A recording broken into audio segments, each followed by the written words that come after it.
저는 여러분들과 같이 믿음이 오래되고 성경의 말씀을 잘 알아서 제가 이 자리에 선 것은 아닙니다. 저는 지난 4월 3일날 밤 10시에서 11시 10분까지 여러분이 보지도 않고 믿던 천국과 지옥을 보고 듣고 세상에 나가면 천국이 있고 지옥이 있다는 것을 세상 사람들한테 하나도 보태지도 말고 빼지도 말고 네가 본 그대로를 증언을 해라 해서 제가 요즘 방방곡곡을 다니면서 이런 자리를 서게 됐습니다. 저는 지난 4월 3일 이전까지만 해도 여러분들과 같이 믿음을 가지고 계신 분들을 보면, 특히 종교 중에서 예수를 믿는 사람을 보면은 한마디로 상종을 안 했던 사람입니다. 광주에 가면은 성무동에 성락교회라는 교회가 있는데 약 4년 전부터 개척을 해가지고 그 교회에서 목회를 하고 계신 분이 제 친형님입니다. 나와 한 뱃속에서 나온 형이었지만 지난 4월 3일 이전까지만 해도 형이라고 따뜻하게 한번 불러보지도 않았지만 형이라고 취급도 안 했습니다. 나는 예수를 믿는 사람은 우리 형이 아니다는 얘기까지 했습니다. 저는 이 십자가만을 보면은, 저도 서울에서 몇 년을 살았습니다만 십자가만을 보면은 나는 일종의 사업이지 무슨 너무 천국이 있고 지옥이 있으며 사람을 한번 죽어서 흙이가 썩어버리면 끝나지 무슨 이 세상이 있고 저 세상이 있겠느냐고 저는 얘기했어요. 내가 어떤 상황에 있으면서 내가 거기를 보고 70분간 보고 왔는지 지금부터 여러분들한테 말씀드리는데, 저는 광주 가까운 곳에서 태어나가지고 아주 여러분이 보시다시피 키도 조금 많고 체격도 적지만은 여러분이 보시는 바와는 틀린 사람입니다. 나는 방탕 생활을 약 17, 18년 동안을 방탕 생활을 했는데 아무튼 세상에서 저질러서는 안 될 죄는 다 짓고 이 세상을 살았던 사람입니다. 제가 79년도 이전까지만 해도 광주에 있었는데 제가 79년도에 서울에로 올라왔어요. 물질이란 것은 있다가도 없고 없다가도 있는 것이 물질인지라 내가 완전히 손을 털어버렸을 때가 79년도였는데 빌어먹더라도 모른 데 가서 빌어먹자 하고 제가 서울에 올라왔습니다. 저는 죽을 고비도 몇 번을 거쳤지만은 다 죽었다 살아라는 대목도 몇 번 있었고 정말 하나하나 여러분들한테 다 자세히 얘기할 수는 없지만은 저는 잊을 수 없었던 날들이 있습니다. 84년도에는 오토바이를 타고 오토바이 뒤에다가 내 친구를 태우고 좌회전 금지구역에서 좌회전을 하다가 그것도 술을 먹고 영업용 택시와 이렇게 부딪혔는데 나도 붕 뜨고 내 친구도 붕 떴어요. 나는 그때 생각에는 내가 운동신경이 있어서 그랬던지 떨어지면서 이 낙법식으로 아스팔트에 이 어깨가 먼저 닿으면서 굴러버렸는데 내 친구는 머리가 아스팔트에 먼저 닿아가지고 병원에서 뇌 수술을 하고 40일 동안 식물인간으로 있다가 결국은 이 세상을 떠났습니다. 나는 79년도 이전까지만 해도 이 세상에서 죄는 다 걸머지고 살았었지만 저는 전과가 없어요. 그에 대한 부모 형제의 덕도 컸고 또 금전의 덕도 컸고 또 우리 그런 세계의 의리의 덕도 있었습니다. 제가 내 일생 처음으로 영등포 구치소에 가서 100일 동안 제가 고생한 적이 있습니다. 구치소를 제가 100일 동안 제가 고생하고 나와서 오늘 이 자리에 앉아 계신 분들 나의 이 포스터를 보고 앉아 계신 분도 많이 있을 겁니다. 저는 그 집 재산이 욕심나서도 아니고 하나의 감정 때문에 그 가족, 일가족 8명을 우리 처가집 식구 8명을 죽여버리려고 했습니다. 내가 영등포 구치소에 100일 동안 앉아있을 때 한 이불 속에서 같이 자고 한 솥밥 같이 먹었던 마누라가 면회 한 번을 안 오는 거예요. 그 안에 앉아있으니까 사람 기다리는 것이 하루 일과인데 어떻게 된 건지 제일 다정한 부부가 면회 한 번 안 와요. 내가 나와서 딱 봤을 때는 우리 가족은 동서남북으로 갈라져 있었습니다. 애들은 애들대로 마누라는 마누라대로. 내가 한 몇 개월을 찾아 나서다가 처갓집에서 내가 그 마누라를 만났는데 몇 개월 만에 만난 마누라는 첫날이 이혼을 해달라고 그랬습니다. 나는 몇 개월 만에 만난 그 말에 충격을 느꼈습니다. 앞전에도 가정 불화로 잦은 일은 있었지만 결단적으로 이렇게 내릴 길은 나는 처음 들어본 일이었습니다. 그래서 제가 그때 방에 앉아서 이렇게 과일을 깎아먹고 앉았다가 칼을 들었는데, 그때 여름이었는데 문을 열어놓고 있는데 후다닥 전부 도망가 버렸어요. 나는 전부 그때 당시에 죽여버리려고 했습니다. 다 도망가고 나니까 내 옆에 이렇게 보니까 우리 그 장인이시라는 그 영감님만 안 도망가고 계셨어요. 그 영감님은 70이 넘으셨는데 설마 나를 죽일라대야 그랬던가. 내가 전부 도망가 버리고 내가 칼을 손에 들었는데 내 인생이 비참했습니다. 내가 배신을 당했다는 생각에도 비참했지만 내가 이 세상을 살려고 마음먹은 자체가 내 인생이 불쌍했어요. 내가 이 세상을 살면 뭐 하겠느냐, 내가 차라리 죽고 말자 하고 내 배를 향해서 칼로 찔렀습니다. 그러자 내 옆에 있는 그 장이한 신분이 내 발을 쭉 이렇게 걷어버렸어요. 그래가지고 내가 이 장다리에 가서 약 7cm 칼이 들어가 버렸는데, 병원에 실어가서 의사가 응급치료를 하고 나서 다리를 수술을 하지 않으면 절단시켜야 됩니다. 사람마다 이 혈관이 있기 때문에 이렇게 오므렸다 폈다 한다는데 이 혈관이 전부 잘라져 버렸다는 거예요. 저는 지금도 이 복송씨 있는 데서부터 이렇게 옷을 벗어보면은 물고기 배 따듯이 쫙 찢어놨는데, 나는 이것만 볼 때마다 제 피가 거꾸로 다시 쓰기 시작했습니다. 배만 나했다는 것도 그셨지만 옛말에 때리는 신랑보다 말리는 시어머니가 더 미흡다고, 본인도 본인이었지만 그 가족을 깨끗이 죽여버리려고 했습니다. 죄 없는 5살 먹은 애기까지 그 가족의 시족을 말려버리려고 했어요. 범인이 범행을 저지르려면 현지답사를 몇 번씩 한다는데 나 역시 현지답사를 몇 번 해봤습니다. 산꼭대기 있는 2층 집은 1층은 가게고 2층은 방인데 어떤 수단과 방법을 가리지 않고 요즘같이 통행금지도 없는 시간 고요히 잠든 사이에 철물점에서 열쇠를 한 서너 개 사가지고 어떻게 해서든지 밖으로 통제된 문은 전부 채워버리려고 그랬어요. 그리고 석유를 한 서너 마리 투입해가지고 그 집을 불질러 버리려고 했습니다. 그럼 밖으로 나오고 싶어도 밖에 통제를 시켜버렸기 때문에 연기의 질석에서 죽지 않으면 깨끗이 소방서차가 그 산꼭대기까지 올라오기 전에 시커멓게 태워서 죽여버리겠더라.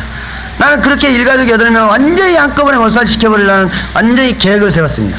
그리고 제가 3월 12일에 광주를 내려왔는데, 나는 광주에서 살려고 내려간 게 아니고, 나는 그렇게 마음먹고 나니까 내가 이 세상을 그렇게 큰 사건을 저지르고 살려고 한 게 아니라, 나는 죽었다는 것만 확인만 되면, 나는 술을 굉장히 좋아하기 때문에 술 속에서 그 계획을 넣고라도 나 역시 이 세상을 떠나보려고 그랬습니다. 내가 이 세상을 마지막이라고 생각하니까 내 머릿속에 싹 스쳐간 얼굴이 있었는데, 그 얼굴은 나를 낳아준 우리 어머니였습니다. 내가 영등포구 지도에서 100일 동안 앉아있을 때 그렇게 많은 친구도 또 나와 가까운 부부도 마누라도 면회 한번 오지 않는데, 우리 어머니는 광주에서 서울까지 그 추운 겨울에 일주일에 한 번 내지 2번씩 꼬박꼬박 면회를 오신 우리 어머니 얼굴이 떠올랐습니다. 내가 마지막으로 이 세상을 갈 바에는 우리 어머니 얼굴이라도 한번 보자 하고 내가 광주를 내려갔는데, 4월 15일 이후 올라오면은 바로 나는 내가 마음먹었던 일을 해결하려고 했었습니다.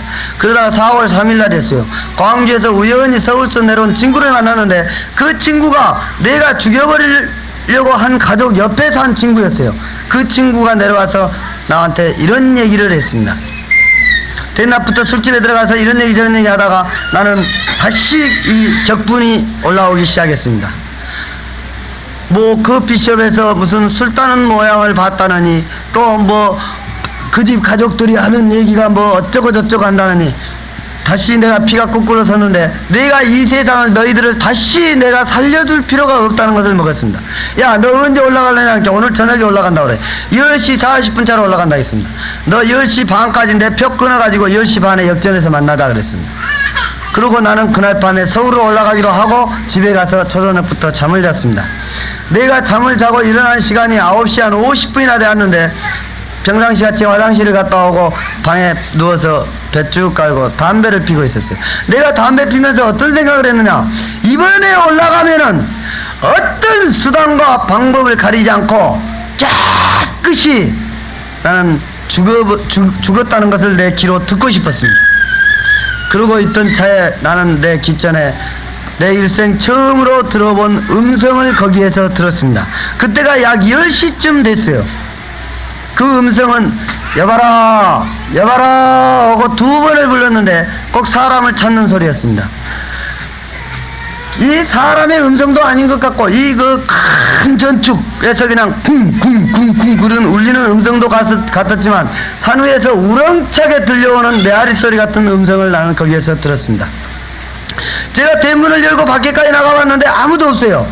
이상하다 하고 다시 방에 들어와서 비라 남은 담배를 손에 쥐고 성냥불을 막 켜려고 할 때 갑자기 우리 방이 환해진 것을 봤습니다. 우리 방은 이런 형광등도 아니고 30쪽짜리 저렇게 불구스러우면 저런 전구덩어리를 끼고 있었는데 아무튼 불구스러움했던 방이 갑자기 대낮보다도 더 환해지면서 내가 엉긋결에 딱 쳐다본 게 어디를 쳐다봤냐면 문을 쳐다봤어요.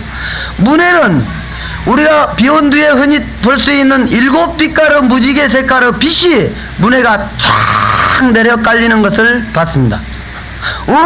오면서 이렇게 보니까 그 빛 가운데로 어떤 물체가 위에서 내려오고 있었는데 하얀 옷을 입은 사람 옷을 입은 사람이 내려오고 있었습니다. 하얀 옷을 입은 사람이 내려오고 있었는데 그 사람은 손을 딱 들었어요. 근데 손바닥도 보이지가 않고 이 머리 부분에는 보름달 크기만한 불구스름했던 불덩어리였는데 이 눈이 내 눈에 반사가 쫙 비쳤습니다. 빛으로 완전히 반사되게끔 비치는 것을 내가 봤습니다. 오면서 이렇게 보니까 그 사람의 형상으로 된 그 물체가 딱 내려와서 머무니까 그 뒤에 이렇게 사각으로 된 마차가 따라 내려오는 것을 봤습니다. 그 마차는 의자가 3개가 있었는데 가운데는 비어가지고 있고 양쪽 가의 의자에는 하얀 옷을 입은 사람 2사람이 앉아 있었습니다. 근데 이 마차의 색깔이 어떤 색깔이냐면 우리가 금반지나 금목걸이 같은 거 끼고 다니면 이렇게 누르스름의 저게 황금빛이다 하니까 이 금이지 이 광채에 나는 것은 볼 수가 없지 않습니까? 이런 황금빛 색깔의 광채가 반짝반짝 아주 눈이 부실 정도로 반짝거리게 나는 그런 나는 마차를 내 눈으로 봤습니다. 그리고 양쪽 가에 앉아있는 사람들이 내가 나와서 얘기 들어보니까 천사라고 그러대요. 천사. 나는 말로만 들은 그 천사들을 봤는데 천사가 양쪽 가에 딱 하얀 옷을 입고 앉아있는데 그 하얀 옷에는 이 진주인지 다이아몬드인지 보석인지는 내가 모르겠으나 아무튼 조그만 콩알만한 크기에 총알 옷에 베개져 있는데 거기서 눈이 부시게끔 반짝반짝한 광채를 띠는 것을 봤습니다. 우리 이 예식장에서 결혼식을 할 때 신부한테 이 웨딩드레스를 맞춰서 입히는데 나는 그 웨딩드레스를 누가 맨 처음에 창조를 했는지 모르겠어요. 근데 그 웨딩드레스를 입은 신부는 얼마나 아름답습니까? 내 양옆에 앉아있는 그 천사는 우리 세상 사람의 얼굴과는 비교할 수가 없었고 아무튼 아름답고 예쁜 모습은 나는 말로 표현할 수가 없었습니다. 그 마차가 딱 내려서 딱 머무니까 내가 그때다 내가 우리 어머니를 흔들어서 깨웠습니다. 나는 우리 어머니한테 올라간다는 얘기한 자리 없이 그냥 올라가 버리려고 그랬어요. 나는 불효자식 먼저 갑니다. 어머니 오래 살다 오십시오 하고 나는 올라가 버리려고 했는데 상황이 하도 이상하니까 만약에 그때 당시에 여러분들과 같이 믿음이 있으신 분이 만약에 그때 그 상황을 봤다면 여러분들 같았으면 난리가 났을 거예요. 하나님 아버지를 불렀든지 예수님 아버지를 불렀든지 아무튼 방짝이 꺼졌든지 통성을 했든지 아무튼 난리가 났을 건데 나는 전혀 그런 쪽에는 생각도 안 했고 또 그런 방향으로는 내가 제일 싫어하기 때문에 나는 그런 생각도 없었고 또 내가 그때 상황에서 내가 어떻게 된 건지 10시 반에 우리 친구를 만나갖고 10시 40분 차를 타야 된다는 생각은 어디로 가버리고 없고 우리 어머니를 나도 모르게 깨우고 있더라 이 말이에요. 그 우리 어머니한테 내가 쭉 설명을 했는데 우리 어머니는 한참을 보시더니 무엇이 보인다고 그러냐 아무것도 안 보인다 그러면 나는 분명히 보인데 우리 어머니는 아무것도 안 보인다는 거예요. 쓸데없는 소리 하지 말고 누우라고 자라고 그러면서 다시 누우셔버리는 것을 봤습니다.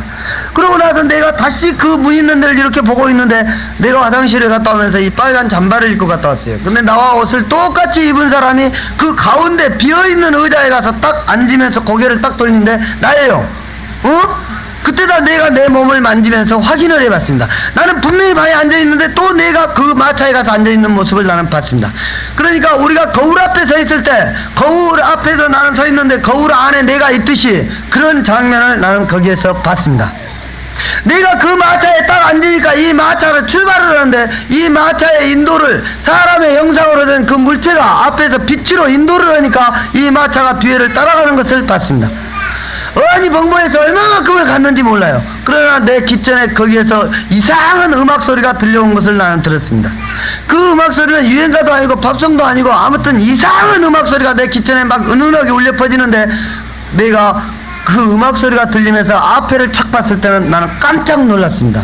앞에 도로가 쫙 뻗어져 있는데 구부러지지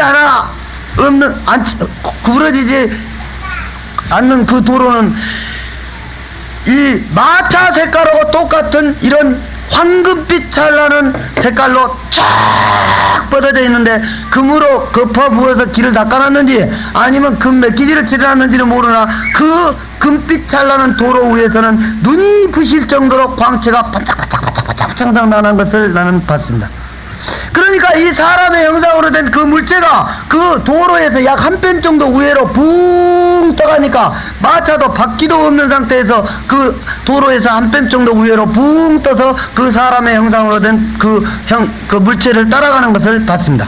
그래 마차 위에 내가 앉아서 양옆에 꽃밭을 봤을 때는 장애물이 하나도 없는 그 꽃밭은 내 눈으로 볼 수 있는 데까지는 양쪽으로 쫙 뻗어져 있는 꽃밭을 나는 거기에서 봤습니다. 수레할 수 없을 만큼 많은 꽃들과 꽃의 색깔들이 있었는데 그 위에 날아다니는 나비와 새들 역시 숫자를 나는 붙일 수가 없었습니다. 꽃의 색깔과 꽃의 종류도 숫자를 붙일 수가 없었지만 나비의 색깔과 나비의 종류도 또 새의 색깔과 종류도 나는 숫자를 갖다 붙일 수가 없었고 나는 처음으로 본 나비와 새들도 있었지만 내가 처음으로 들어본 새의 울음소리도 나는 거기에서 들었습니다. 나는 말 주변이 없습니다. 말 주변도 없고 말의 표현력도 없어요. 근데 나같이 말 주변도 없고 말의 표현력이 없는 이런 사람을 이런 자리에 서서 여러분들한테 증언하겠는지 좀 왜 내가 이런 얘기를 하냐면 저는 답답해요. 지금부터 거기서 내가 본 장면들을 여러분들한테 얘기하려니까 내가 답답해. 나는 지금도 눈을 딱 감아보면 양쪽으로 쫙 펼쳐진 그 꽃밭을 나는 말로 여러분한테 표현을 하려니까 제가 굉장히 답답하고 어렵습니다. 요즘같이 굉장히 세상이 좋은 세상입니다. 엊그저께 내가 주일날 전성교회를 갔더니 아무튼 한 2,500명 이상이 모였어요. 근데 교육관에 2층에 그 먼 거리나 교육관 같은 데는 내 얼굴을 안 보이니까 이런 비디오 시스템을 해갖고 중간에다 TV를 장치해가지고 거기에서 내 얼굴을 보고 스피커를 통해서 내 음성을 듣는 것을 나는 들었습니다. 그런데 왜 내가 그런 얘기를 하냐면 요즘같이 그렇게 세상은 좋은 세상이야. 너 언제 몇 월 며칠 날 몇 시경에 너 거기 데리고 갈 테니까 기다리고 있어라 했으면 내가 그 비디오 촬영기라도 내가 빌려갖고 갔든지 아니면 그걸 못 빌려갖고 갔으면 내가 은혜 빠진 카메라라도 하나 매갖고 가가지고 내가 본 장면들을 전부 찍어와서 여러분들한테 비춰줄 수 있다면 내가 말로 이렇게 어렵게 할 필요가 없지 않을까 나 그런 생각을 합니다. 여러분도 더 실감이 나고 아무튼 언급결에 따라가서 본 거기는 아무튼 나는 말로는 표현할 수가 없었습니다.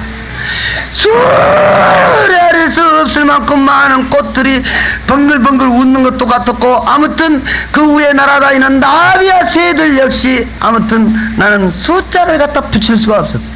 나는 어렸을 때부터 이 냄새 맡는 걸 굉장히 둔하게 맡습니다. 제가 등산을 좋아하기 때문에 우리 친구들이랑 등산을 가면은 우리 친구들은 꽃에다 대고 야 향기 좋다. 근데 나는 꽃의 냄새가 무슨 냄새를 풍기는지 나는 여지껏 모르고 세상을 살았습니다.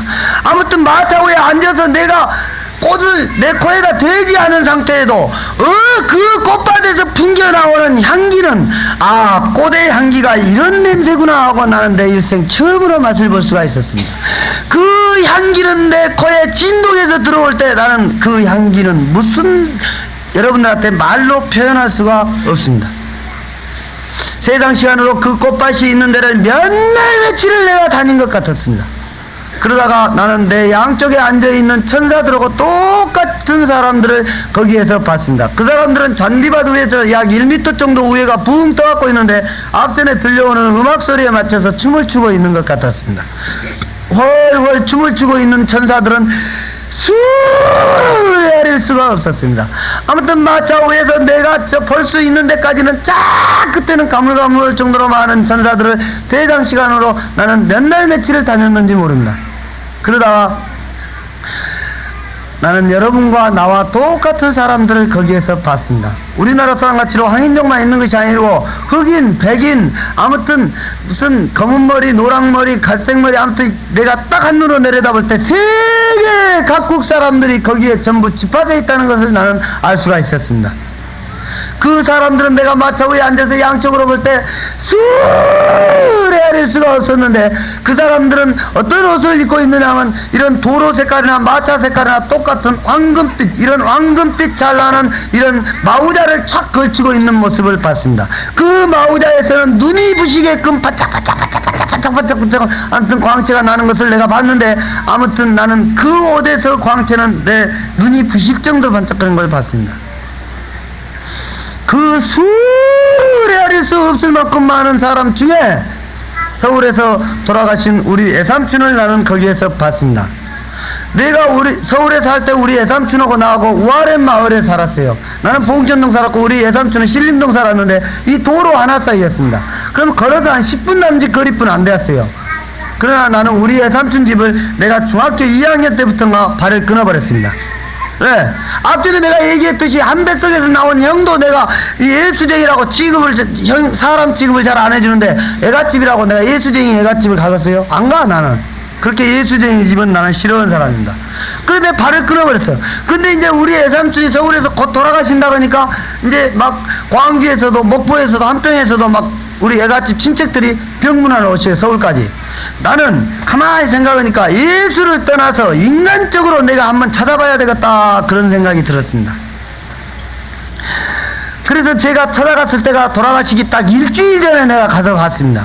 그때 여름에 파자마에 메리아스만 입고 누워 계신 우리의 삼촌을 내가 봤을 때는 아무튼 메리아스 밖으로 갈비뼈는 축축 붉어진 데다가 광대뼈는 나온 데다가 눈만 말똥말똥한 우리의 삼촌은 배하고 허리하고 딱 붙었는데 숨을 쉬는지 안 쉬는지 모르겠고 꼬리같이 말라버리는 그 모습은 참 불쌍하고 비참한 모습을 나는 봤습니다. 나같이 코가 두는 그 코에서 방에서 썩은 내가 막 나는 것 같고 그래서 내가 밖에 나와서 담배를 피웠어요. 담배를 피고 있다가 쌀 씻는 소리가 들려서 뒤를 돌아보니까 우리 애숙모가 쌀을 씻고 있는데 내가 담배를 피우면서 이렇게 우리 애숙모를 보니까 우리 애숙모 얼굴이 한심한 얼굴을 내가 볼 수가 있었습니다. 어떻게 된 건지 자기 남편이 오늘 저녁에 죽을지 내일 죽을지 모레 죽을지 모르는데 어떻게 된 건지 혼자만 먹고 살았는지 살만 토십 쪄가지고 아주 근심걱정이라고는 찾아볼 수 없는 얼굴을 내가 봤습니다. 그런데 우리 애숙모한테 내가 찾아가서 이런 얘기를 했어요. 애숙모, 하나님 아버지가 있고 예수님 아버지가 있다면은 왜 예삼촌 낳지도 못하고 저 모양 저 꼴로 저 고생을 한다요? 하고 내가 물어봤습니다. 그리고 왜 그 고생하고 집까지 다 날려버렸다고 그랬어요. 성남에 살 때 보면 아니 중학교 2학년 때가 내가 한번 가봤을 때는 성남에 집도 좋은 거 있었는데 그 집도 날려버리고 내가 간 방은 꼬부려 들어가는데 조그만 방에서 5식구가 산다고 하니까 기가 막히더라고요.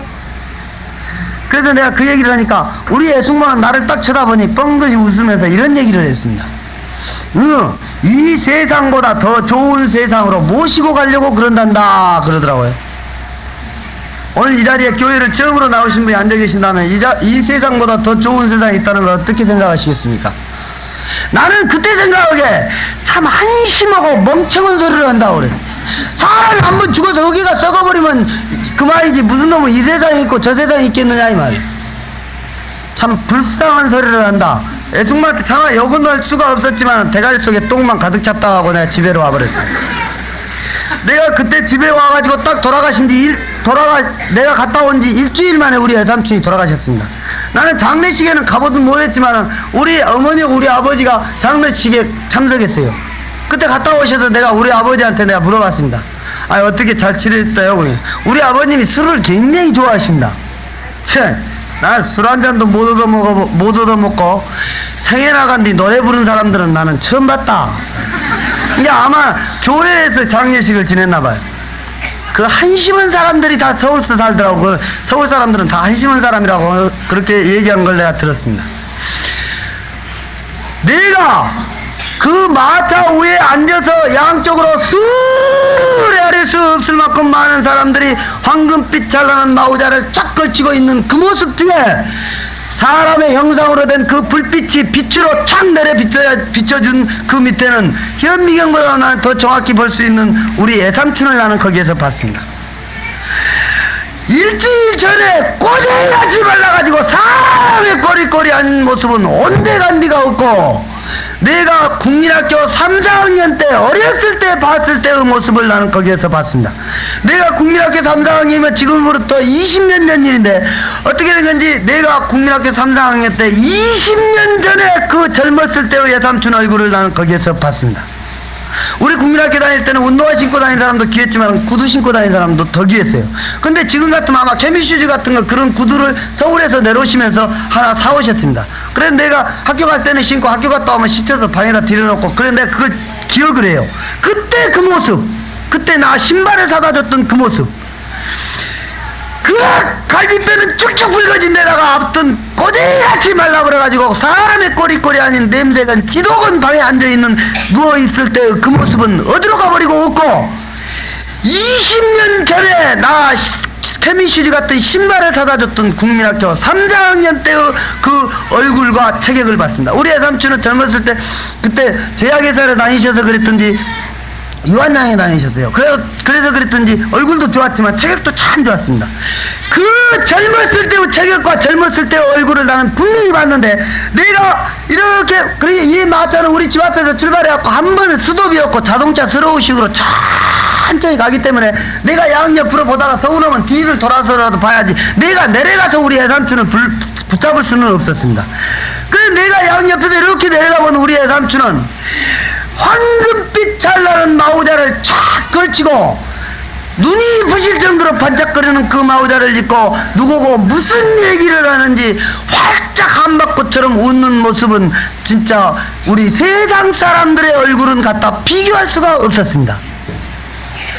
그 수레할 수 없을 만큼 많은 사람들은 무슨 좋은 일이 있는지 전부 이빨 하얗게 들여놓고 활짝 한바퀴처럼 웃는 모습들은 세상 근심 걱정이라고 하는 나는 한 사람한테 찾아볼 수가 없었습니다.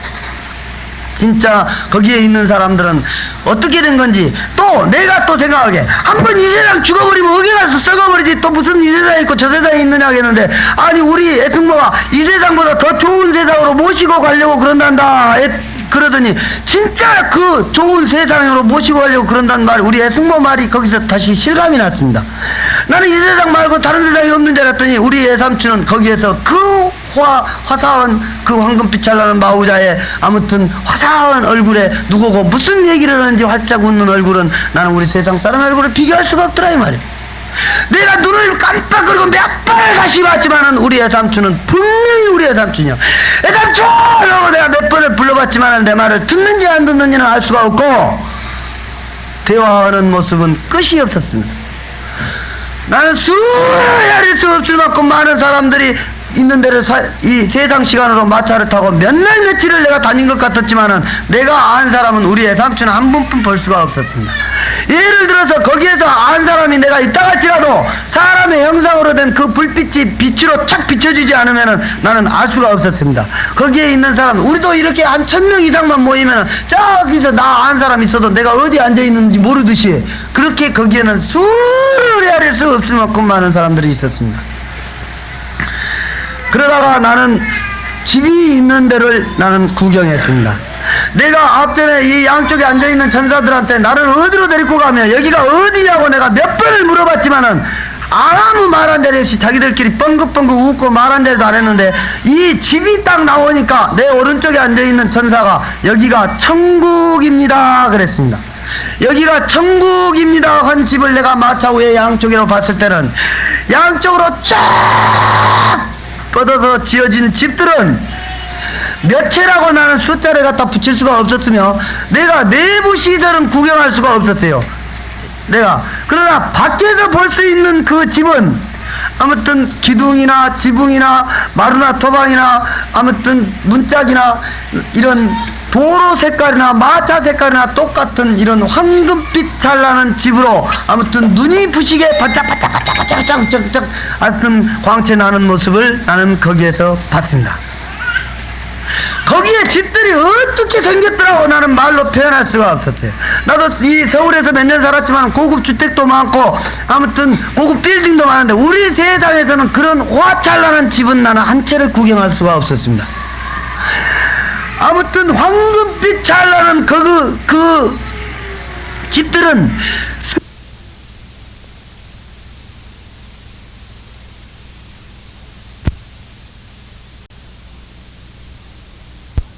그 불빛이 마차 인도원 앞에만 환하고 마차 주변에만 약간 환하고 양옆에를 봐도 캄캄하고 뒤를 돌아봐도 캄캄해버려요. 이제 제가 거기에서 겁을 덜컥 먹었습니다.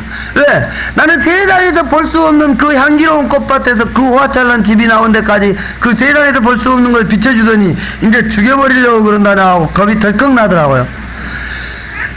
제가 그 겁을 먹고 얼마만큼을 갔는지 몰라요. 그러다가 그 캄캄한 와중에 사람의 형상으로 된 그 불빛이 빛으로 쫙 내려다 비춰준 데에는 나는 6년 전에 돌아가신 우리 아버지를 거기에서 봤습니다. 우리 아버님은 생전에 계실 때 그 유교 향교 출입도 많이 하셨습니다. 그래서 향교에서 장위까지 지내시고 그랬어요. 그리고 제가 어렸을 때부터 선산에 이 문중에 선산에 이 시대 진행들을 제가 많이 따라다녀 봤습니다. 몇 군데 선산을 따라다니면서 우리 아버님이 나한테 자랑한 것이 있는데 묘 앞에다가 성물해 놓은 걸 나한테 자랑을 했습니다. 내가 알기만 해도 100여 벌이 넘는 성물을 우리 아버님이 문중님 10년 이상 보시면서 그걸 우리 조상들 앞에 해서 바쳤다는 공로가 있습니다. 또 우리 문중에서도 우리 아버님 돌아가시고 나니까 참 기둥이 쓰러졌느니 배들보가 내려앉았느니 참 아까운 분이 돌아가셨다고 그랬습니다. 우리 아버님은 나보다도 더 여러분들과 같이 믿음을 가지고 계신 분, 예수를 믿는 사람을 제일 싫어했습니다. 우리 아버님은. 우리도 이제 그 시골에서 농사를 많이 지어왔습니다만 5, 6월에 버릇타 나오고 모내기 오고 그렇게 바쁜 시기에도 예수쟁이 놈은 안 써요. 예수쟁이가 와서 공짜로 일해준다 해도 싫어하신 분이에요. 그렇게 예수를 싫어. 우리 노누에 예수쟁이 논이 하나 있었는데 사람을 시켜갖고 돈 더 줄 테니까 팔으라고 해가지고 그 논을 사버린 적이 있습니다. 왜 똑같은 돈 주고 다른 논을 사도 되는데 한 논길도 예수쟁이하고는 걸어다니기가 싫다 이 말. 그래서 그 논을 일부러 돈 더 주고 사버렸다는 그런 얘기를 하신 적도 내가 들어봤습니다. 우리 아버님은 예수쟁이하고는 같이 밥도 안 먹어요. 밥 먹으려고 딱 앉으면 재수대가리 없이 대가리 숙이고 뭐이라고 시부렁거린지 내가 알 수가 없다고 하네. 밥도 예수쟁이하고는 안 먹어요. 아무튼 누구라도 예수쟁이 싫어하신 분이라고 하면 우리 아버님이 1등가라고 하면 둘째 서운하게 했을 뿐입니다. 그렇게 예수쟁이를 싫어했어요. 언제 한번 우리 그 지방에 있는 교회에서 우리 모내기 한번 해준다 해서 그 교회 전도사 혼짝 난 적이 있습니다. 우리 집 발걸음을 못 하게 한 적이 있어요. 그렇게 예수는 싫어하신 분이다. 우리 아버님은 돌아가시기 전에 암으로 돌아가셨습니다. 그래가지고 우리 아버님은 돌아가시기 직전에 온 몸이 팅팅 부어가지고 돌아가셨습니다. 얼굴이며 배는 이 정도 나온 데다가 팔, 다리 할 것 없이 팅팅 부어가지고 돌아가셔갖고 입관식 시키기 전에 이 관을 2개 정도만큼 크게끔 짜가지고 입관식을 시켜서 장례를 지냈습니다. 우리 아버님은 생전에 계실 때 이 틀니를 하셨어요. 그러니까 돌아가시면 빼라겠는데 이리 아물어버린 게 이 틀니를 못 뺐다는 것입니다. 내가 그 마차 위에 앉아서 그 캄캄한 와중에 사람의 형상으로 된 그 불빛이 빛으로 쫙 내려 비춰준 우리 아버지를 내가 6년 만에 다시 볼 수 있는 모습은 돌아가시기 직전에 그 모습 그대로 띵띵 부어갖고 있는 모습 그대로를 내가 볼 수가 있었는데 마차를 타고 가면서 이렇게 밑에를 보니까 밑에는 세모난 대가리에 그 새파란 독사가 발목이 보이지 않을 정도로 많이 구물구물구물구물하고 있는데 그 위에를 이렇게 올려다볼 때는 온몸에 수를 헤아릴 수 없을 만큼 많은 독사들이 찢고 물어뜯고 핥히고 얼마나 했든지 얼굴이고 몸뚱이고 핏투성이가 되어갖고 있는 모습을 나는 봤습니다. 머리는 이만큼 산발된 데다가 그 틀니는 끼고 계신 데다가 배는 이 정도 나온 데다가 배를 붙잡고 그 독사들한테 시시시하면서 그 고통을 받고 있는 그 모습은 기가 막혀. 사람이 한번 죽어서 우리가 썩어버리면 그만이지. 무슨 놈은 이 세상에 있고 저 세상에 있냐고. 나는 여지껏 세상을 잡아보고 살았는데 나를 아주 우리 아버지가 나와 한 집에서 한솥밥을 같이 먹고 이 한 집에서 한 생활을 같이 하다가 돌아가신 지 6년 만에 내가 다시 올 수 있는 그 모습을 딱 부어갖고 있는 그 모습만 봐서 내 가슴이 찢어지게 아팠을 거인데 거기에는 옛놈의 독사들이 헤아릴 수 없을 만큼 많은 독사들이 찢고 물어뜯고 핥히고 얼마나 했든지 온몸 뛰고 얼굴에는 핏투성이가 되어갖고 있는 모습을 볼 때 나는 기가 막힌 모습을 봤습니다. 그 불빛 밑에 있는 사람의 숫자는 수를 헤아릴 수 없을수록 많았어요. 나는 이런 생각을 했습니다. 만약에 그 불빛이 후라시 비치듯이 아니면 서치라이트 돌리는 식으로 한번 몇 번 돌려버렸다면 그 깜깜한 와중에서 얼마나 사람들이 그 고통을 받고 있겠는가 라는 생각을 했습니다. 그리고 그 불빛이 딱 옮겨지면 거기는 다시 깜깜해져 버려.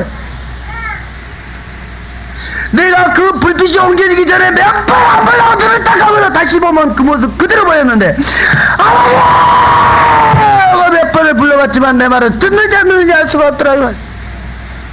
그 고달픔에만 시달림에만 그 고통만 받고 있는 모습을 그대로 비춰줬습니다.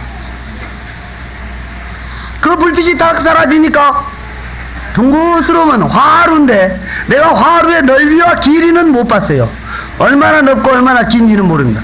우리가 연탄불 위에다 고기를 구워 먹으려면 적사를 올려놓고 그 위에다 고기를 구워 먹듯이 그 화루불 위에는 구멍이 뽕뽕뽕뽕뽕 떨어진 철판을 갖다 쫙 내려 깔았는데 그 철판 위에는 수를 헤아릴 수 없을 만큼 많은 사람들이 있었는데 그 사람들이 가운데 장량적으로 돌아가신 우리 큰아버지가 석해서 있는 것을 봤습니다.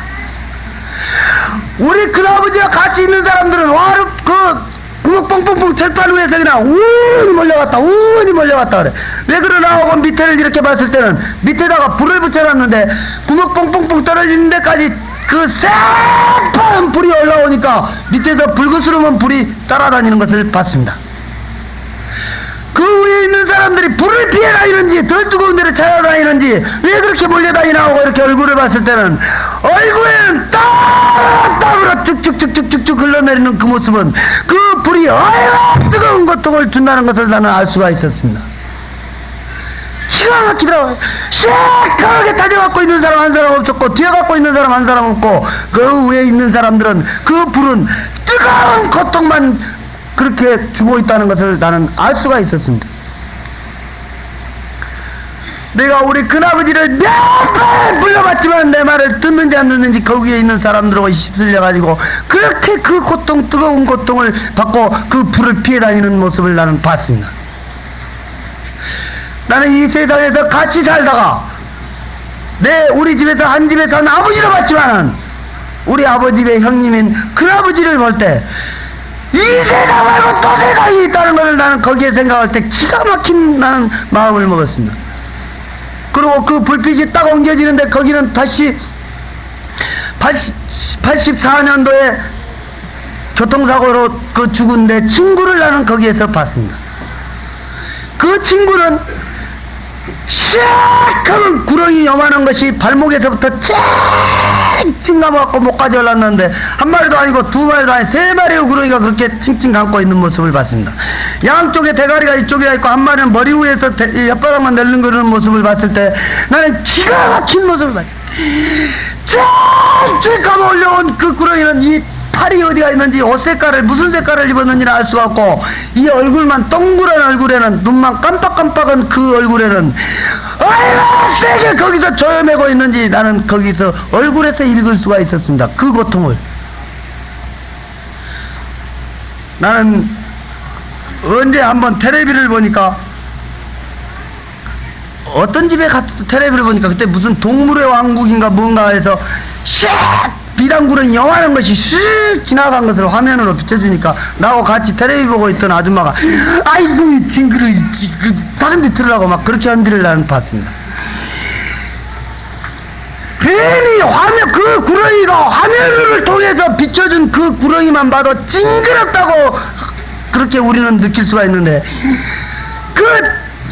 이 정도 둘레가 된 그 구렁이가 사람을 찡찡 감아서 목까지 올라왔다는 것을 여러분이 볼 수가 있다면은, 내가 사진을 찍어갖고 여러분한테 비춰줄 수 있다면은, 여러분 아는 사람이고 모르는 사람이고 간에 사람을 그렇게 감고 있었던 것을 여러분이 내 말로 안 듣고 진짜 사진으로라도 볼 수가 있다면은 여러분 어떻게 생각하시겠습니까? 내 친구 이름을 몇 번 불러봤지만 내 말을 듣는지 안 듣는지는 알 수가 없고 그 고통받는 데만 시달리고 있는 모습을 봤습니다. 그 불빛이 다시 딱 사라지니까 거기는 우리 사돈이 있는 데가 있었는데 또 내가 아는 사람 한 사람하고 두 사람이 있는 데를 나는 거기에서 봤습니다. 우리 사돈이 언제 돌아가셨는지는 나는 알 수가 없고 그분들은 이 수렁 속에가 빠져 있는 것을 봤습니다. 이 배꼽 닿게끔 이 너베가 빠져갖고 있는데 돼지 새끼 간 남은 요만한 짐승들. 근데 그게 돼지 새끼의 짐승이 아니라 나는 짐승의 이름도 모르겠어요. 이 어떻게 송곳니만 어떻게 달카름이 이빨만 어떻게 달카름이 난 그런 짐승들은 그 수렁 속에 빠져갖고 있는 사람들은 수레아릴 수 없을 만큼 많이 몰려가가지고 앞에서 뒤에서 옆에서 물어 뜯고 핥히고 치고 얼마나 했든지 우리 아버지와 같이 피투성이를 만들고 있는 모습을 나는 거기에서 봤습니다. 이 수렁 속에 빠져있는 사람들이 도망갈래 도망도 못 가고 몸만 좌우로 움직인 그 모습은 비참한 모습을 내 눈에 비춰졌어요. 그래가지고 그 짐승들은 나는 이상하게 생각한 것은 수레할 수 없을 만큼 많은 짐승들이 몰려왔어도 그 수렁 속에 퐁당 빠지는 짐승은 내가 한 마리를 못 봤습니다. 사람만 그렇게 고통을 주고 있더라. 내가 거기를 갔다 와가지고 내가 우리 사돈이 거기서 그렇게 하고 있다고 그러니까 우리 사돈 주위에 안 사람은 나한테 이런 얘기를 했습니다. 그분은 믿지 않는 사람이었습니다. 사람이 뭐 교회 다니면 다 천당 간다는데 어째서 그 양반은 1년 가까이 교회를 다녔는데 왜 거기서 그렇게 하고 있어? 하고 나한테 물음표를 던졌습니다. 근데 나는 뭐라고 답변을 못 하겠더라고요. 내가 그 사돈이 교회를 다녔는지 안 다녔는지도 모르고 언제 돌아가셨는지도 모르기 때문에 나는 그 얘기를 우리 형님한테 내가 물어봤습니다. 그랬더니 우리 형님의 이런 얘기를 했습니다. 교회를 1년 아니라 10년을 다녔더라도 자기 마음속에 예수님을 영접하지 않는 사람은 구원을 받지 못하고 단 하루를 교회에 나갔더라도 자기 마음속에 예수님을 영접한 사람은 구원을 받는단다 그러더라고. 나는 그래서 그 얘기를 내가 답변을 해줬는데 그거 우리 사돈 주위에 안 사람들한테 이 얘기를 또 들어보니까 예배 시간이 예를 들어서 11시면은 10시부터나 겨우 모셔다가 저 뒷좌석에다 앉혀놓으면 예배 시간도 끝나기 전에 가셔버리고 자기 몸에 병이 와가지고 병이나 나서볼까 하고 교회를 몇 번 다녔던 그 교회는 예수님을 영접 안 했다는 것을 거기에서 나는 볼 수가 있었습니다. 그리고 이 마차가 처음으로 수도을 했는데 내가 고개를 딱 들었을 때는 거기는 지옥의 심판대 앞에 내가 서 있다는 것을 나는 알 수가 있었습니다. 내 발로 내 손으로 내 입으로 죄를 짓기 시작한 날부터 지난 4월 3일까지 나의 죄를 쫙 기록을 해놨는데 그것보다 해고록이라 건데다 기록을 해줬는데 나는 알아볼라야 알아볼 수 없는 글씨 색깔도 이상한 색깔의 글씨로 나는 그렇게 기록되어 있는 것을 거기에서 봤습니다. 우리가 학교 다니면 선생님이 모르면 저건 뭐고 저건 뭐고 저건 뭐고 가르쳐 주듯이 거기에 있는 사람은 나의 죄를 하나하나 가르쳐 주고 있었습니다. 나는 이 세상을 살면서 132종류 죄를 짓고 이 세상을 살았다고 그랬습니다. 132종류를 하나의 종류를 어떻게 거기서 분리를 시키냐 하면은, 예를 들어서 내가 도둑질을 했다면 도둑질도 하나의 종류로 들어가는데, 내가 도둑질을 몇 번을 했느냐는 그 밑에 가서 가짓수로 수없이 뻗어져 있는 것을 나는 봤습니다. 또 내가 거짓말을 했다 하면은 거짓말도 하나의 종류로 들어가는데, 거짓말을 내가 몇 번을 했느냐는 그 밑에 가서 가짓수로 쭉 또 뻗어져 있는 걸 봤습니다. 내가 술을 굉장히 좋아하는데, 술을 먹은 것도, 술 먹고 실수한 것도 하나의 종류로 들어가는데, 술 먹고 실수를 몇 번 했느냐는 그 밑에 가서 가짓수로 쫙 뻗어져 있는데, 우리 사회에서 흔히 누가 언제 어디서 무엇을 어떻게 왜 한 그런 육가 원칙과 같이 정확히 적어져 있는 것을 봤습니다. 여러분도 10년 전이나 20년 전에 무슨 죄를 짓고 이 세상을 살았느냐 하면 여러분도 모르실 거예요. 나도 앞전에 얘기했듯이 국민학교 3, 4학년이면 20년 전 일이라 했는데, 나도 까마득히 잊어버렸던 사실을 거기에서 알았습니다. 내가 국민학교 3, 4학년 지금으로부터 20년 전에 그 100원짜리면 새파란 돈 100원짜리 지폐, 굉장히 그때 돈으로 큰 돈으로 알고 있습니다. 그 100원짜리 하나를 훔쳐가지고 내가 우리 친구들과 한 달간가 우리 친구들이랑 어울려 써버렸는데, 나는 까마득히 잊어버렸던 그 죄가 거기에 기록되어 있는 것을 나는 거기에서 보고 들었습니다. 또 이 붉은 글씨로 쭉 써내려져 있는데 그 밑에는 가짓수가 안 뻗어져 있어요. 그래서 그 죄는 무슨 죄냐고 내가 물어봤습니다.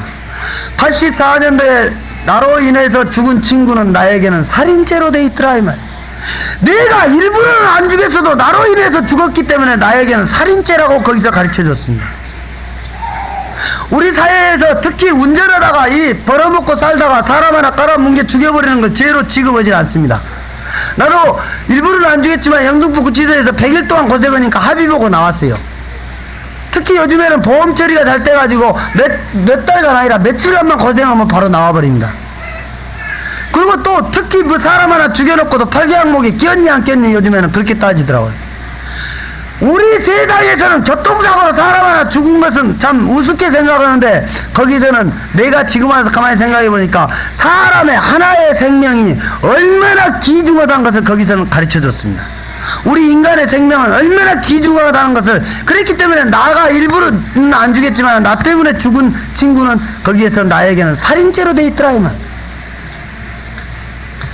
또 오늘 이 자리에 교회를 처음으로 나오신 분도 이 자리에 앉아 계시리라 믿습니다. 우리 민주주의 국가에서는, 우리 사회국, 우리 이런 자유국가에서는 죄가 되지 않는 죄가 거기서는 죄가 된다는 얘기를 나는 들었습니다. 그 죄는 예수를 믿지 않는 것도 거기서는 죄가 된다겠습니다. 예수를 믿지 않는 것도 죄가 되지만 예수 믿는 사람을 욕하고 갈세우고 멸시하고 즉 예수를 핍박한 죄도 거기서는 죄가 된다 그랬습니다. 그러니까 예수 믿지 않는 것은 하나의 죄를 짓지만 예수 핍박하면 두 가지 죄를 짓는다는 것은 오늘 이 자리에 처음 교회에 나오신 분은 알고 가시기 바랍니다. 내가 132종류 밑에 수레할 수 없을 만큼 많은 죄를 거기서 받았는데, 나는 거기서 하나 물어봅시다 했습니다. 왜? 내가 그렇게 많은 죄를 받았다 할지라도 내가 궁금한 것은 물어봐야 되겠더라. 나는 사회에 살면서도 사실상 누가 뭔 얘기해갖고 그 이론적으로 그 얘기가 맞지 않으면 꼬치꼬치 물어본 사람인데, 아무리 내가 헤아릴 수 없을 만큼 많은 죄를 지었더라도, 죽을 때 죽더라도 내가 물어볼 건 물어봐야 되겠더라 이 말. 그런데 하나 물어봅시다 했습니다. 나는 다른 사람 얘기는 않고 우리 형님 얘기를 했어요. 우리 형님 같은 사람은 하나님 아버지 하면 죽고도 못 살고 하나님 아버지의 일을 그렇게 열심히 하는데, 왜 우리 형님 같은 사람은 이런데 구경을 시켜주지 않고, 나같이 예수도 싫어하면서 132종류 밑에 수레할 수 없을 만큼 많은 죄를 지은 이 사람은 왜 이런데 구경을 시켜주려고 내가 물어봤습니다. 거기에 있는 사람은 나한테 이런 얘기를 했습니다. 너의 형님 같은 사람은 이런데 올 필요가 없다. 너 같은 사람이 와서 봐야 천국이 있고 지옥이 있다는 걸 세상 사람들한테 말할 거 아니냐 그랬습니다. 이제 와서 가만히 생각하게, 지금 이 자리에 앉아서 들으신 여러분, 진실로 안 보고 믿는 자가 복이 있다는 걸 여러분 믿으시기 바랍니다. 우리 형님 같으신 분은 안 보고도 믿으니까 올 필요가 없다 이러더라고요. 너 같은 사람이 와서 봐야 천국이 있고 지옥이 있다는 걸 세상 사람들한테 얘기할 거 아니냐 그랬습니다. 내가 132종류 죄를 받고 이 마차는 다시 출발을 하는데 이 마차가 출발을 딱 하면서 나에게 들려준 음성이 들려왔습니다. 앞도 뒤도 없고 밑도 끝도 없이 무조건 믿겠느냐 하는 음성이 내 귓전에 들려왔습니다. 그래서 나는 그 음성이 어디서 들려오나 하고 고개를 이렇게 싹 들어봤더니 그 음성은 사람의 형상으로 된 그 불빛에서 내 귓전에 믿겠느냐 하고 때렸습니다. 하나님 아버지 한번 불러보지도 않았고 주여가 무슨 뜻으로 부르는지 나는 모르는 사람이에요. 근데 어떻게 된 건지 내가 마차에서 딱 내려오면서 무릎을 딱 꿇으면서 주여 믿습니다 그러더라 이 말이. 그러다 거기에서는 내 귀에 이런 얘기가 또 들려왔습니다. 세상에 나가면 천국이 있고 지옥이 있다는 것을 세상 사람들한테 하나도 보태지도 말고 빼지도 말고 네가 본 그대로를 증언을 해라 그랬습니다. 내가 그래서 오늘 이 자리에 서게 된 것입니다. 여러분, 저는 요즘에 이런 생각을 합니다. 우체국에서 편지를 갖고 나오면서 우체부는 그 편지 주소대로 그 집에다가 딱 전해주라는 우체부 책임을 받았습니다. 그래서 우체부가 그 편지를 찢어가지고 아내치까지 읽어주라는 사명은 안 받았어요. 그랬듯이 내가 본 천국오고 내가 본 지옥오고 여러분한테 하나도 보태지도 않고 빼지도 않고 증언하라는 사명만 받았지. 오늘 특히 이 자리에 교회를 처음으로 나오신 분은 마음속에 믿음을 심어주고 안 심어주고는 나는 책임을 안 받았다 이 말. 근데 믿음은 오늘 이 자리에 교회를 처음으로 나오신 분이 믿느냐 안 믿느냐는 이제 그분 마음이지만 이제 그분도 죽고 나도 죽으면 알아. 이제 오늘 들은 얘기를 지금도 말 한 자리 할 때마다 또 한 걸음 한 걸음 걸을 때마다 나는 제일로 무서운 말이 있습니다. 제일로 두렵고 무서운 얘기가 있는데 그 얘기는 믿겠느냐 증언을 해라 그 다음에 두고 보리라 했습니다. 나는 오늘도 저 뒤에서 보고 계실지 양옆에서 보고 계실지 위에서 내다보고 계실지 두고 보리라 하신 분이 보고 있다는 것을 내가 믿기 때문에 이 자리에 섰다는 걸 여러분 믿으시기 바랍니다. 3월 3일 이후부터 나 양쪽에 동행했던 그 전사는 오늘까지라도 이런 집회 때만 한 번도 빠지지 않고 난 꼭 참석합니다. 그러니까 두고 보리라 하신 분이 안 보고 계시면 그 전사들이 오늘 있었던 일을 내가 몇 시부터 몇 시까지 이 자리에 서갖고 무슨 말을 시작해서 무슨 말로 끝을 내고 아니면은 더 정확히 얘기해서 누구 앉아있는데 진짜 머리카락까지라도 세신단 그분은 진짜 여러분 마음속에 뭔 마음을 먹고 있는 것까지 그 천사들은 전부 꿰뚫어 보고 있다는 걸 여러분 믿으시기 바랍니다. 나는 그랬기 때문에 나는 무서워서 이 자리를 써요. 어떤 사람은 천사 따라다니면 좋겠다고 야 천사 따라다니는 게 좋겠다 그러는데 나는 요즘 천사 천사가 내 일거일동을 하나하나 주시었기 때문에 나는 무섭고 두렵습니다. 내가 딱 정신을 차려가지고 이렇게 뒤를 돌아봤을 때는 11시 10분이었는데 우리 어머니가 방 한 구석에서 벌벌 떨고 있는 모습을 나는 봤습니다. 어머니 왜 그러시오? 그랬더니 너 이제 정신이 드냐 그래요. 그럼 내가 어떻게 하고 있을까 그랬더니 흔들어도 모르고 1시간이 넘은 시간을 무슨 말을 시부렁거리는지 시부렁 하는데 알아들을래야 알아들을 수 없는 말을 그렇게 시부렁거리고 있더라 이 말이에요.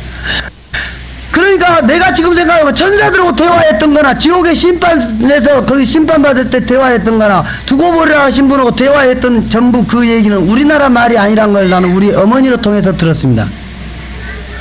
내가 그래서 갔다 온 얘기를 쭉 하니까 우리 그때가 그러니까 70분간이었어요. 11시 10분에 내가 정신을 딱 차렸는데 근데 70분간인데 우리 세상 시간으로는 몇 날 며칠을 내가 꼭 긴 여행을 하고 온 기분이었습니다. 근데 거기 갔다 온 얘기를 쭉 하니까 우리 어머니가 눈시울을 적시면서 이런 얘기를 했습니다. 한 집에서 같이 43년간을 같이 사시던 당신의 남편이 아들로 통해서 그 특사들한테 그 고통을 받고 있다는 얘기를 들으시고 우리 어머니도 이 예수라고 하면 예자도 잘 모르신 분이에요. 그런데 당신의 남편의 얘기를 듣고 눈시울을 적시더라고요. 그러면서 너의 형님 말이 진짜 맞기는 맞은갑다 그런 얘기를 한 걸 내가 들었습니다. 내가 11시 10분 이후에 잠을 못 잃었습니다. 아침까지. 왜 잠을 못 잃었냐면 그 향기로운 꽃밭에서 그 호화찬란한 집이 있는 데까지 다시 한번 보고도 싶었지만 이 세상을 살다가 같이 살다가 나는 다른 세상은 없는 줄 알았더니 거기 가서 그 고통받고 있는 그 모습을 보니까 또 잠이 안 왔고, 또 나도 모르게 132종류 밑에 수레할 수 없을 만큼 많은 죄를 짓고 이 세상을 살았다는 걸 생각하니까 잠이 안 오더라 이 말이. 요즘에 내가 다니면은 진짜 유명한 목사님이나 성경에 이 관심이 깊으신 분들은 때가 급했다고 봅니다. 진짜 내가 생각하기에도 때가 급한 것 같아. 왜? 나같이 천만만 죽어봤다는 이 죄인을, 나무 토막만 모든 죄인을, 나무 토막을 이 집 짓는데 쓰다가 못 쓰면 밥 짓는데 이 불이라도 피워서 이 열기라도 내, 나무 토막을. 나는 똥 만든 기계지 내가 어디다 쓸 필요 있어 이 사람이. 이런 사람을, 성경의 말씀 한 장도 모르는 이런 사람을 광대상에 지난 4월 3일 이후부터 씌우더니 오늘까지 이 교회가 101번째 교회에 섰습니다. 이런 사람을 쓸 때는 진짜 때가 급했다는 것은 사실이요. 내가 그걸 또 느꼈어요. 지난 9월 15일날 나는 두고 보리라 하신 분을 하늘에서 똑바로 다시 봤습니다. 9월 15일날 전주 효자동교회로 왔는데 백남은 목사님이 심무원 교회인데 그때 7시부터 월요일날 특별간증 예배를 하기로 하고 내가 8시에 딱 도착을 했는데 피곤해서 곧 쓰러질라게 내가 막 피곤해서 쓰러질라고 하니까 백남은 목사님이 방으로 안으로 들어가자 그래. 내 방만 보면 곧 자고 싶더라 이 말이야. 그래서 나는 여가 있을랍니다 하고 방에 딱 밖에 놀이터에 가서 딱 의자에 앉았어요. 나하고 우리 그 교회 집사님하고 둘이 갔습니다. 이게 백남은 목사님이 여기 앉고 내가 가운데 앉고 우리 집사님이 한 분이 여기 앉았는데 백 목사님이 나한테 뭔 말을 자꾸 한 것 같아. 그래서 나는 말이 안 들려요. 워낙 피곤하니까 곧 쓰러질라. 그러자 그 두고 보리라 하신 분이 내 기천에 와서 탁 때리는 거예요. 그래서 깜짝 놀라서 이렇게 양옆을 보니까 아무도 없어. 다시 위에를 이렇게 올려다 보니까는 위에서 그 두고 보리라 하신 분이 옆모습으로 눈을 딱 부릅뜨고 딱 내려다 보시는데 우리 성화에 보면 예수님 얼굴을 이렇게 길게 그려놓은 걸 볼 수 있습니다. 내가 본 예수님 얼굴은 길도 않고 둥글도 않고 아무튼 위험성 있는 모습으로 쫙 내려다 보신 그 모습은 머리는 분명히 여기까지 긴 것은 사실이었습니다. 눈을 딱 저 옆모습으로 딱 내려보니 내가 목사님한테 목사님 저기 예수님이요 내가 그래 언급기를 그랬어요. 그때 백 목사님이 어디요 그래 저기요 내가 손을 내가 가르쳐 아무리 예수님이라도 가르쳐 주려니까 손가락질이 하지 저기라고 내가 아빠야 내가 말하니까 백 목사님 야 진짜 예수님이다 하면서 나한테 박수를 치더라 이 말. 그러니까 내 옆에 있는 그 집사님이 어디요 그래 나하고 백 목사님하고 둘이 저기 여기라고 몇 번을 가르쳐줘도 나는 안 보인다네. 우리 어머니가 그 창호지에서 쭉 나는 비춰준 거 싹 내가 가르쳐줘도 우리 어머니 안 보인다는 식으로 우리 그 집사님은 안 보인다야.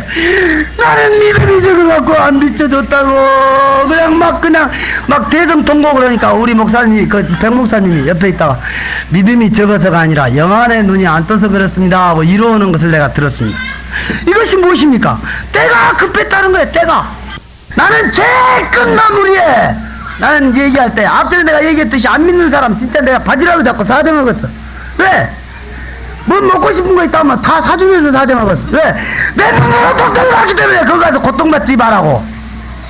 내가 그 사람은 알아서가 아니라 나는 1000번 만번 죽어도 마땅한 죄인입니다. 나 같은 죄인이 이런 자리에 서서 여러분들한테 이렇게 증거하게 한 걸 생각하면 진짜 때도 급했지만은 정말 얼마나 감사한지 모르겠어. 진짜 때가 급한 이 시기에 지옥불에 던져질 이 몸을 물고기는 재수 없어서 낚싯대에 걸려온다고 하지만 나는 재수 있는 낚싯대에 착 걸려서 그 모래같이 많은 사람 중에 이런 사람을 탁 세워서 지난 4월 3일날 딱 우리 성락교회 광대상에 세우더니 오늘까지 해서 101개째 교회를 세운다 이 말이에요. 엊그저께 전성교회 가니까 어떤 그 목사님이 아니 나는 10년 이상 성경 공부해갖고 광대상에 섰는데 어떻게 된 건지 성경 한 장도 안 읽어보고 광대상에를 100군데를 서요? 이런 얘기를 하더라고. 그것이 무엇입니까? 때가 급했기 때문에 나중에 때가 급했기 때문에 그런다는 걸 나한테 가르쳐 줬습니다. 진짜 나는 모든 것을 진짜 하나님께 진심으로 영광을 돌리고 싶습니다.